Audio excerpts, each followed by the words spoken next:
डोस्याबरोबर खायला तुम्ही काय करता हो? म्हणजे कुणी शेंगदाण्याची चटणी करतं, कुणी नारळाची चटणी करतं आणि कुणी तर काहीच करत नाही. दह्याबरोबरच डोसे खातात. हां, मी बघितले दह्याबरोबर सुद्धा डोसे खाताना. मी काय करते ना, ही बटाट्याची भाजी करते, कारण आमच्या लेकीला ही बटाट्याची भाजी फार आवडते.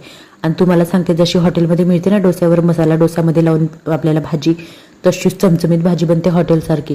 तर बघा मी काय केलं, थोडेसे शेंगदाणे पहिले तळून घेतले, त्यानंतर त्याच तेलामध्ये जिरं मोहरी घातलं, उभा चिरलेला कांदा घातला, लसूण आणि मिरचीचा ठेचा घातला, त्यानंतर त्यामध्ये आहे ना हळद धना पावडर घातला, चिमूटभर हिंग आणि पूर्ण भाजीला मस्त सुगंध येतो घमघम.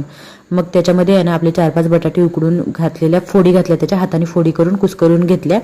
लय स्मॅश फॅश केलं नाही त्याला, अशा फोडी दिसल्या पाहिजे बटाट्याच्या. मग त्यामध्ये चिमूटभर आहे ना मी बडीशोप घातली आणि कसुरी मेथीवरून चोळून घातली, अर्धा चमचा साखर घातली, चवीपुरतं मीठ घातलं आणि त्याच्यावरती मस्त आपली बारीक चिरलेली कोथिंबीर घातली, आपली स्प्रिंग ओनियन घातला, हिरवी कांद्याची पातो आणि फुल व्हिडिओसाठी खाली दिलेला त्रिकोण चिकन सबस्क्राईब करा.